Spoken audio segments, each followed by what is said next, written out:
జై శ్రీమన్నారాయణ. పిల్లలకు మంచి మాటలు చెబుతారు తల్లిదండ్రులు. ఎటువంటి పరిస్థితుల్లో కూడా పిల్లలు చెడిపోకుండా ఉండాలి అనేటటువంటి తాపత్రయముతో తల్లిదండ్రులు సంతానాన్ని కంటికి రెప్పలా కాపాడుకుంటూ ఉంటారు. సంవర్ధనేన చ తథా, ఆ రకంగా సంతానాన్ని పెద్దవాళ్లను చేస్తారు, పిల్లలని పెద్దవాళ్లను చేస్తారు తల్లిదండ్రులు. ఓ మహర్షి, అట్లాంటి తల్లిదండ్రులకు, అంత చేసేటటువంటి తల్లిదండ్రులకు మనము ఏమిచ్చి వారికి ప్రత్యుపకారము చేయగలము? ఓ బ్రహ్మర్షి, ఆ ప్రత్యుపకారము అనేటటువంటిది తల్లిదండ్రుల విషయములో సాధ్యము కానే కాదు. ఇక నా విషయానికి వస్తే, ఓ మహర్షి, నేను మా తండ్రి గారికి మాట ఇచ్చాను, ప్రతిజ్ఞ చేశాను. ఆ మాటకు విరుద్ధంగా ఇప్పుడు నేను ఎట్లా ప్రవర్తించమంటారు? ఆ మాటకు విరుద్ధంగానే భరతుడు అడుగుతున్నాడు. నేను తండ్రి గారికి ప్రతిజ్ఞ చేసినటువంటి ప్రతిజ్ఞకు విరుద్ధంగానే అమ్మ అడుగుతోంది. అందుకనే అమ్మ మాటను, భరతుడి మాటను పాటించలేకపోతున్నాను. తండ్రి గారికి మాట ఇచ్చాను కనుక అని రామచంద్రుడు వశిష్ఠుల వారితో అనగానే ఆ ప్రక్కనే భరతుడు వింటూ ఉన్నాడు ఇవన్నీ. ఇక వెంటనే భరతుడు ఏమంటున్నాడంటే, సారథితోని, సుమంత్రుడితోని అంటూ ఉన్నాడు, హో సుమంత్ర, ఇహమే స్థండిలే శీఘ్రం కుశాన్ ఆస్తరా, నాకు ఇక్కడే నేల మీద దర్భలన్నీ తీసుకొని వచ్చి పరచండి, నేను ఇక్కడే ఉంటాను. నా రాముడు నాకు ప్రసన్నమయ్యేంత వరకు, నా రాముడు నాతో పాటు అయోధ్యకు వచ్చేంత వరకు నేను ఇక్కడే ఉంటాను. ఎట్లా ఉంటానో తెలుసునా రామా?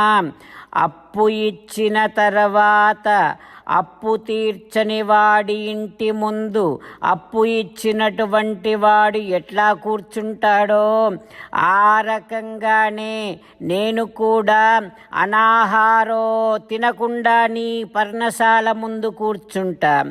ఆ రకంగానే నిరాలోకో, నా ముఖము నీకు కనిపించకుండా ముఖము మీద బట్ట వేసుకొని శేష్యే పురస్తాత్ శాలాయా, నీ పర్ణశాల ఎదురుగా పడుకుంటా.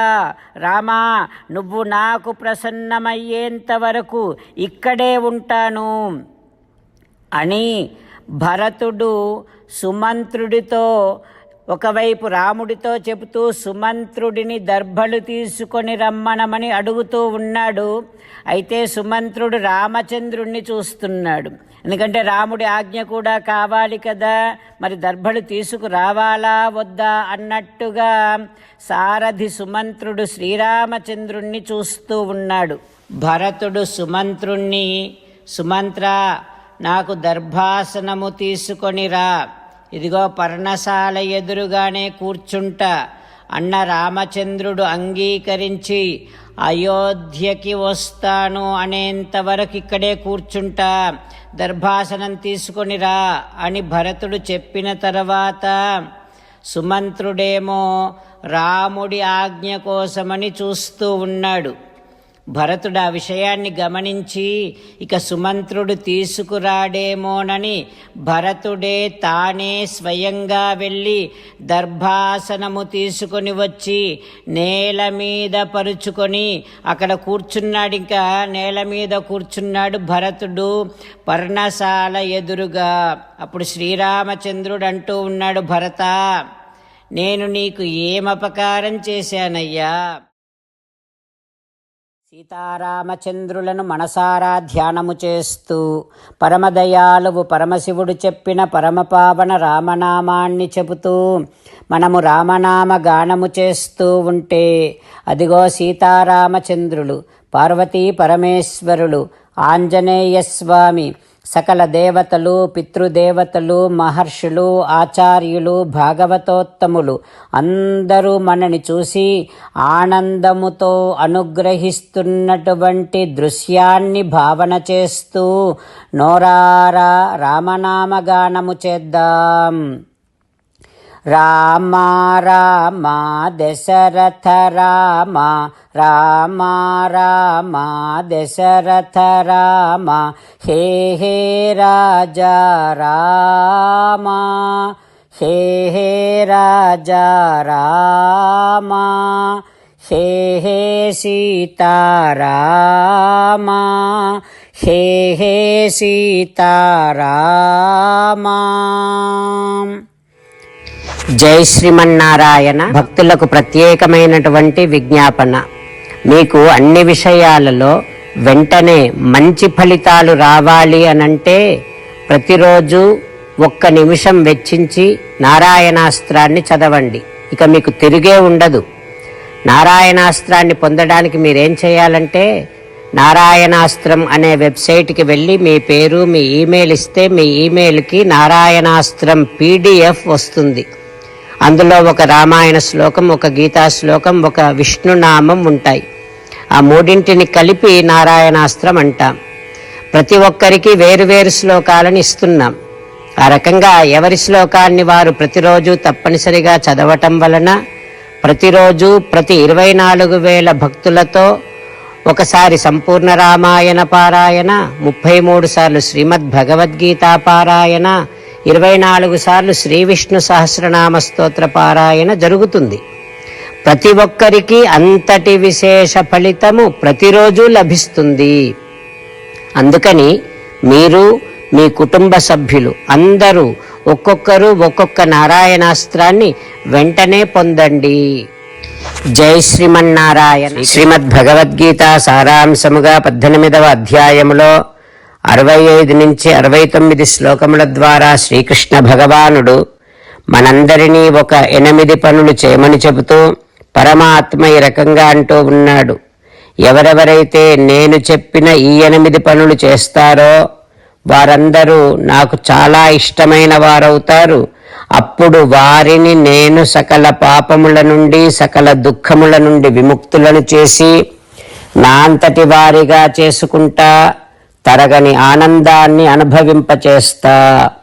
నిజమే చెబుతున్నా, ప్రమాణము చేసి చెబుతున్నా అంటూ సాక్షాత్తుగా దేవదేవుడైన శ్రీమన్నారాయణుడైన శ్రీకృష్ణ భగవానుడే మనను ఈ 8 పనులు చేయమని చెబుతూ ఉన్నాడు కనుక, హో శ్రీమన్నారాయణ, కరిష్యే వచనం తవ, తప్పకుండా చేస్తా, నువ్వు చెప్పినట్టే చేస్తా అంటూ మనం ప్రతిరోజు దేవదేవుడైన శ్రీమన్నారాయణుడికి ఈ రకంగా మాట ఇద్దాం. హో శ్రీమన్నారాయణ, నువ్వు చెప్పినట్టే నేను నిన్నే సంతతము ధ్యానము చేస్తూ ఉంటా. హో శ్రీమన్నారాయణ, నువ్వు చెప్పినట్టే నేను నీ భక్తుడిగానే ఉంటా. హో శ్రీమన్నారాయణ, నువ్వు చెయ్యమన్నట్టే నేను నా విధులను, కర్తవ్యాలను నీ సేవగా, నీ తృప్తి కోసమనే సక్రమంగా నిర్వర్తిస్తూ ఉంటా. హో శ్రీమన్నారాయణ, నువ్వు చెప్పినట్టే నేను నీవాడిని అనే మహావిశ్వాసాన్ని సంతతము కలిగి ఉంటూ నా హృదయములో నీకే నమస్కరిస్తూ ఉంటా. హో శ్రీమన్నారాయణ, మామేకం శరణం వ్రజ, నన్నొక్కడిని మాత్రమే శరణు వేడుకో అని నువ్వే అన్నావు కనుక నేను నిన్ను ఒక్కడిని మాత్రమే శరణు వేడుకుంటా. హో శ్రీమన్నారాయణ, మా శుచః, ఇక దుఃఖించకు అని నువ్వే నాకు భరోసా ఇస్తూ ఉన్నావు కనుక నేను ఇక దుఃఖించను. హో శ్రీమన్నారాయణ, నువ్వు చెప్పినట్టే నువ్వు నా కోసమని చెప్పిన శ్రీమద్భగవద్గీతను ఎప్పుడో ఒక్కసారి కాకుండా ప్రతిరోజు కనీసము 1 శ్లోకాన్నైనా అనుసంధానము చేస్తూ గీతోపదేశాన్ని జ్ఞాపకం చేసుకుంటూ ఉంటా. హో శ్రీమన్నారాయణ, నువ్వు చెప్పినట్టే నువ్వందరి కోసమని చెప్పిన శ్రీమద్భగవద్గీతను తెలియని భక్తులందరికీ తెలియచేసే నా వంతు ప్రయత్నాన్ని నిరంతరము కొనసాగిస్తూనే ఉంటా. ఓ శ్రీమన్నారాయణ, నేను నువ్వు చెప్పినట్టే చేస్తా, నీకు నచ్చినట్టే ప్రవర్తిస్తా, నీకోసమే పని చేస్తూ ఉంటా. కరిష్యే వచనం తవ. సర్వం శ్రీకృష్ణార్పణమస్తు. జై శ్రీమన్నారాయణ.